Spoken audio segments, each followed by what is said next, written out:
Hello and welcome to this first video in a series of Best in Show videos on dynamic performance management. My name is Cam Scully and I will be your video guide in this series. Dynamic performance management is a simple and cost-effective approach to getting people and processes to perform where it counts the most. This is critical in achieving objectives, both financial and non-financial. This video will focus on providing a framework overview of dynamic performance management, briefly discussing the essential components and how they work together to provide organizations the opportunity to become performance powerhouses. Okay, so let's begin by exploring a new definition of a dynamic performance management system.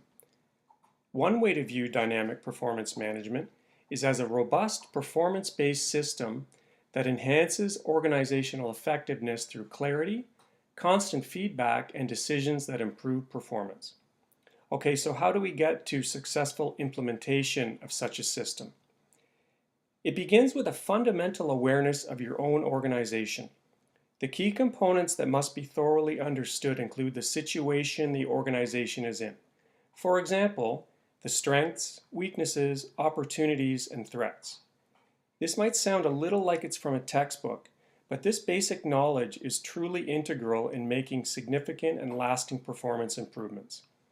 Other important organizational factors include the objectives, including strategic and financial, and the set of offerings provided in the form of products and services. And of course, you will want to have a keen awareness of the competition and the market you serve into, both now and potentially in the future. Essentially, what we are trying to do here is to thoroughly understand the current landscape we are operating in.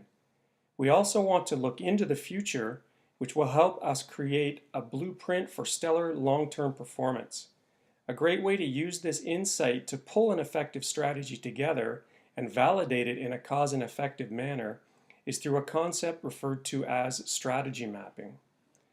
You may have heard of strategy mapping, which is an approach to formulating and organizing strategy that employs illustrative methods to connect the various key elements of the strategy.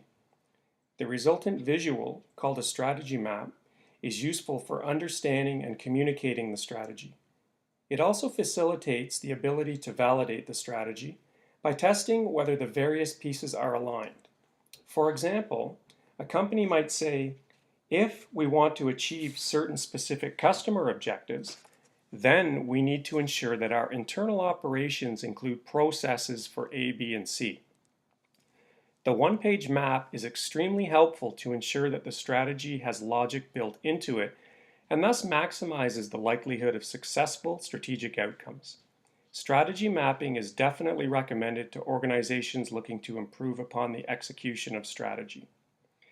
With a completed strategy map in hand, the stage is set for the creation of another management tool called the Balanced Scorecard.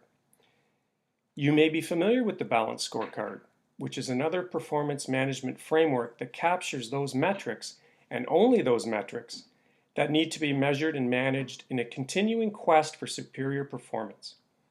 By putting a spotlight on the few critical factors that dictate strategic success, the Balanced Scorecard keeps the organization focused on the results that matter most.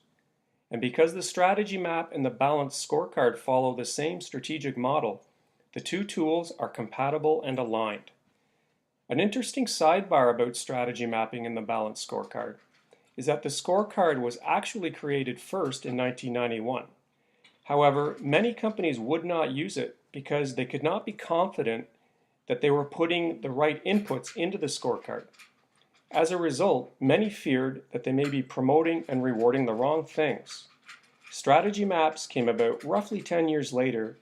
The validation process that is part of the mapping exercise drastically increases the likelihood that we are putting the right things into the Balanced Scorecard.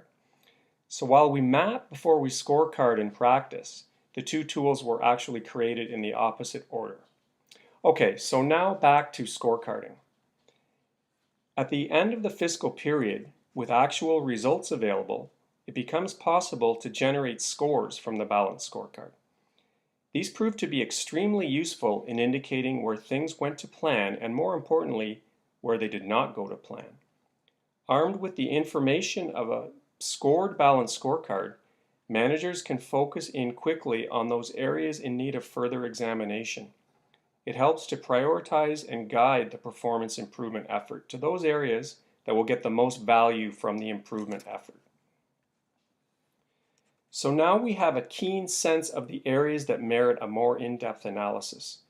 Tools like root cause analysis that employ fishbone diagrams can be extremely useful here. We are looking for opportunities to make lasting improvements in the organization, so we continue to examine why certain results occurred until we get to the root cause, which is something we can modify for the better of the organization. A dated process that has too much red tape built into it is a common example. Simple, cost-effective training is another. These opportunities are all around us, whether they involve people, technology, or machinery. The key is to examine the situation to determine where they are. Let's assume now that an effective in-depth analysis has been undertaken. An extensive set of improvement opportunities will have surfaced, and it is now time to manage that list by developing a comprehensive implementation plan. Some of the opportunities will be quick with minimal effort. Those we do right away.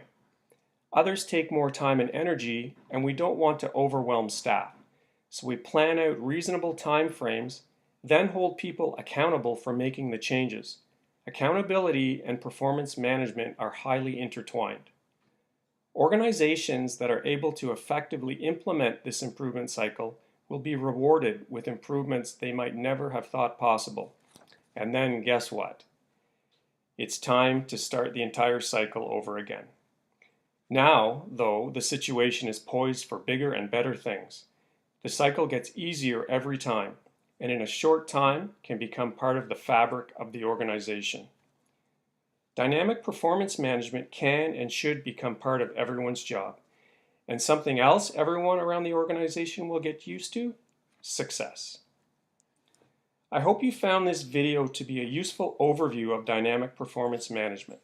The framework employed here is a set of proven techniques blended with simple creativity, and this can become part of the future blueprint for success.